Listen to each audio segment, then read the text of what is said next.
Halo adik-adik seluruh Indonesia, ketemu lagi dengan saya, Kak Hasbullah. Nah, hari ini kita akan belajar tema 2, subtema 1, pembelajaran 3 di kelas 6. Nah, adik-adik sekalian, sebelum kita belajar, mari kita berdoa dulu.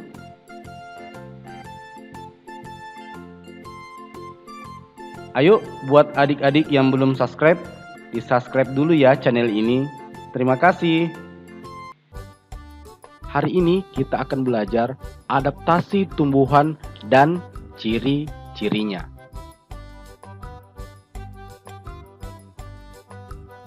Adaptasi adalah ciri-ciri khusus yang dimiliki tanaman atau tumbuhan untuk hidup pada tempat atau daerah tertentu. Adaptasi merupakan cara bagaimana makhluk hidup menyesuaikan diri dengan lingkungan sekitarnya. Makhluk hidup harus menyesuaikan diri dengan lingkungannya agar mereka dapat bertahan hidup. Adaptasi adalah cara makhluk hidup untuk menyesuaikan diri dalam mengatasi tekanan lingkungan sekitarnya untuk bertahan hidup. Organisme yang mampu beradaptasi terhadap lingkungan akan dapat bertahan hidup, sedangkan yang tidak mampu beradaptasi akan menghadapi kepunahan atau kelangkaan jenis.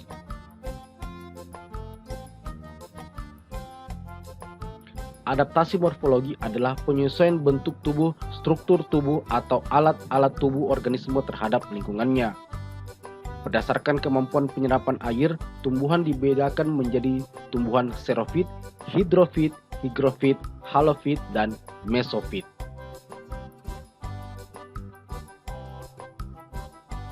Pertama, xerofit, tumbuhan yang menyesuaikan diri dengan lingkungan daerah yang kering. Contoh tumbuhan kaktus, lili gurun, kurma,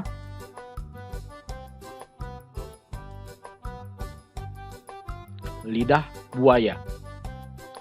Inilah beberapa contoh tumbuhan yang menyesuaikan diri dengan daerah yang kering atau disebut xerofit. Ciri-ciri dari xerofit adalah daunnya tebal, sempit, kadang-kadang berubah diri menjadi bentuk duri. Kedua, seluruh permukaan tubuhnya termasuk bagian daun tertutup oleh lapisan kutikula. Tiga, batangnya tebal, mempunyai jaringan spons atau menyimpan air. Empat, akar panjang sehingga mempunyai jangkauan yang luas.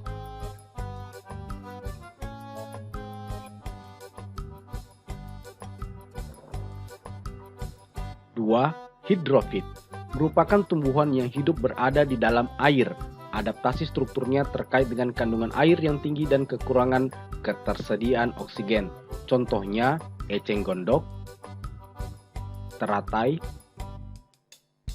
kangkung, dan kiambang. Ini adalah contoh dari tumbuhan hidrofit.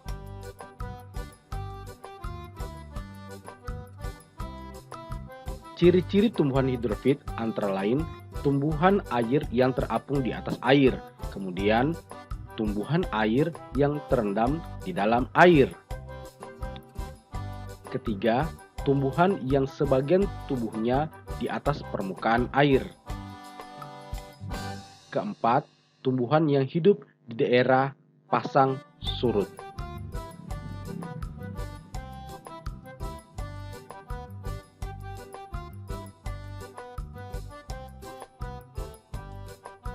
Selanjutnya, higrofit, tumbuhan yang hidup di daerah yang lembab. Contohnya, tumbuhan paku, kemunting, lumut,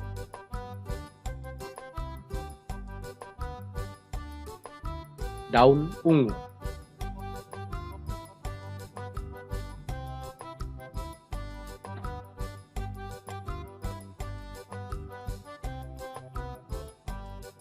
Adapun ciri-ciri dari tumbuhan tersebut adalah mempunyai daun yang tipis dan lebar, kemudian permukaan daun mempunyai banyak mulut daun atau stomata sehingga dapat mempercepat proses penguapan.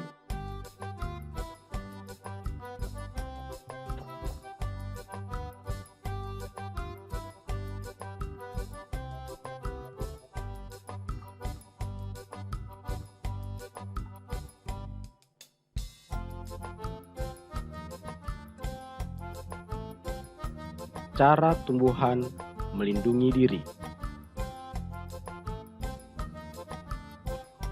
Tumbuhan melindungi diri dengan duri. Duri merupakan bagian tumbuhan yang berbentuk lancip dan tajam. Keberadaan duri ini mampu melindungi tumbuhan dari predatornya. Hewan yang akan memakan tumbuhan tersebut akan tertusuk duri. Hal ini menyebabkan tumbuhan akan terlindungi dari predatornya. Contoh tumbuhan melindungi diri dengan duri yaitu salak, mawar, alang-alang, putri malu, dan kaktus.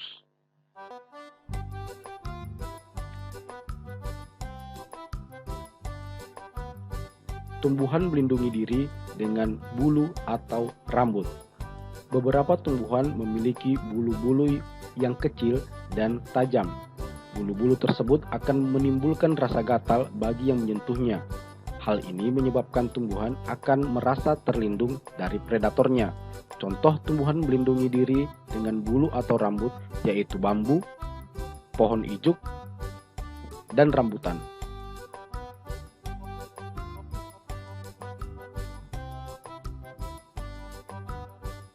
Tumbuhan melindungi diri dengan racun.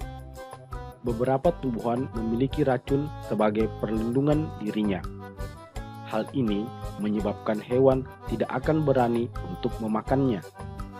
Contoh tumbuhan melindungi diri dengan racun adalah karet, umbi-umbian, gadung, jarak, kecubung, dan pohon upas.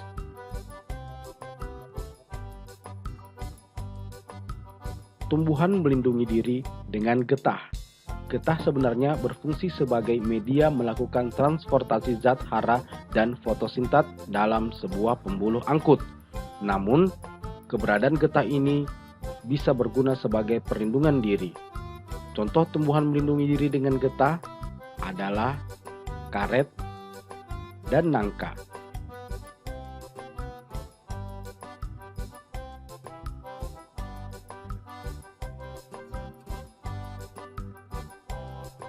Tumbuhan melindungi diri dengan bau menyengat.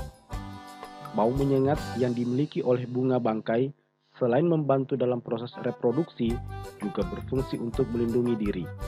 Bau yang menyengat membuat hewan selain lalat akan menjauhi tanaman ini. Hal ini membuat bunga bangkai aman dari pemangsa.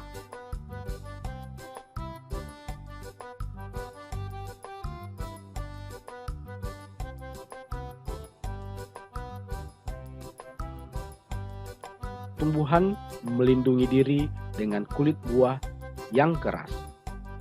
Tumbuhan jenis kelapa, dan kelapa sawit memiliki kulit yang keras pada buahnya. Hal ini bertujuan untuk melindungi biji mereka.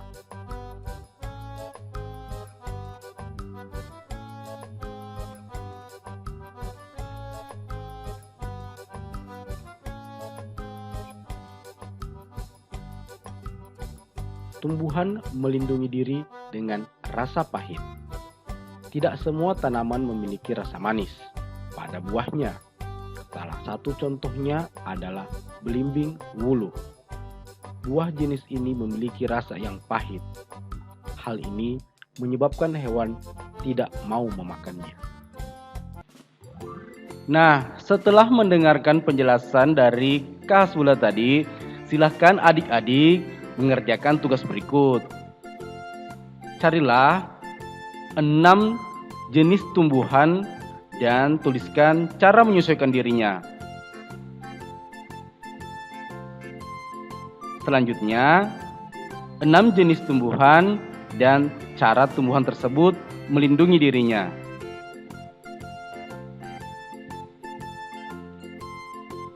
Baik adik-adik sekalian, Proklamasi Kemerdekaan Indonesia memberi makna yang sangat penting bagi bangsa Indonesia.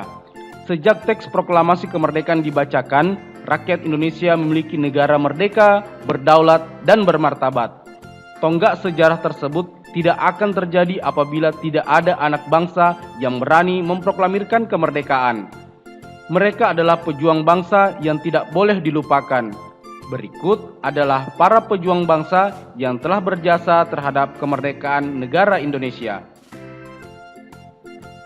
Insinyur Soekarno merupakan salah satu orang yang berjasa dalam mendirikan negara Republik Indonesia sebagai negara berdaulat. Bung Karno lahir di Blitar, Jawa Timur 6 Juni 1901 dan meninggal di Jakarta 21 Juni 1970. Bung Karno menyusun konsep teks proklamasi di rumah Laksamana Tadashi Maeda bersama Bung Hatta dan Mr. Ahmad Subarjo. Ia kemudian menandatangani teks proklamasi atas nama bangsa Indonesia bersama Bung Hatta. Bung Karno membacakan teks proklamasi kemerdekaan Indonesia di kediamannya di Jalan Pegangsaan Timur nomor 56, Jakarta. Dr. Andes Haji Muhammad Hatta atau Bung Hatta lahir di Bukit Tinggi, Sumatera Barat 12 Agustus 1902. Beliau wafat di Jakarta 14 Maret 1980 pada usia 77 tahun. Bung Hatta menyusun konsep teks proklamasi bersama Bung Karno dan Mr. Ahmad Subarjo. Ia ikut menandatangani teks proklamasi atas nama bangsa Indonesia bersama Bung Karno. Muhammad Hatta adalah wakil presiden pertama Indonesia. Selain itu, beliau adalah Bapak Koperasi Indonesia. Ahmad Subarjo Jojo Wadi Surjo lahir di Karawang, Jawa Barat 23 Maret 1896 dan wafat 15 Desember 1978. Pada umur 82 tahun, beliau adalah Menteri Luar Negeri Indonesia yang pertama. Ahmad Subarjo merupakan salah seorang tokoh dari golongan tua yang berperan dalam mempersiapkan proklamasi kemerdekaan Indonesia. Ahmad Subarjo ikut menyusun konsep teks proklamasi di rumah Laksamana Tadashi Maeda bersama Bung Karno dan Bung Hatta. Soekarni lahir di Blitar, Jawa Timur 14 Juli 1916. Beliau wafat di Jakarta 7 Mei 1971 pada usia 54 tahun. Nama lengkapnya adalah Soekarni Kartodiwirjo. Soekarni adalah salah seorang tokoh pemuda dan pejuang yang gigih melawan penjajah. Soekarni mengusulkan agar yang menandatangani teks proklamasi adalah Bung Karno dan Bung Hatta atas nama bangsa Indonesia. Laksamana Tadashi Maeda adalah seorang perwira tinggi Angkatan Laut Kekaisaran Jepang. Beliau membantu persiapan konsep teks proklamasi kemerdekaan dengan mempersilakan rumahnya digunakan untuk kegiatan yang sangat penting. Di rumahnya berkumpul para tokoh bangsa yang berjasa besar. Walaupun beliau orang Jepang, beliau rela membantu Indonesia karena simpati terhadap rakyat Indonesia. Fatmawati yang bernama asli Fatimah lahir di Bengkulu pada tahun 1923 dan meninggal dunia di Jakarta pada tahun 1980.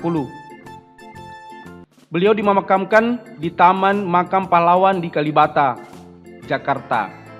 Fatmawati menjahit bendera pusaka Sang Saka Merah Putih yang dikibarkan pada upacara proklamasi kemerdekaan Indonesia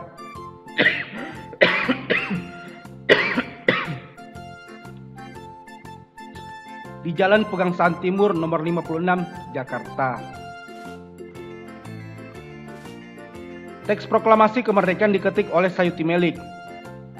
Sayuti Melik adalah tokoh pemuda yang juga sangat berperan dalam proklamasi kemerdekaan Indonesia.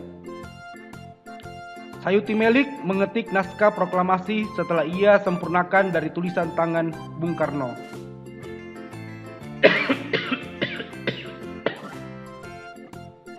Nah, anak-anak, silakan dilengkapi peta pikiran berikut ini. Terima kasih telah bersama belajar Kahasbullah. Assalamualaikum warahmatullahi wabarakatuh.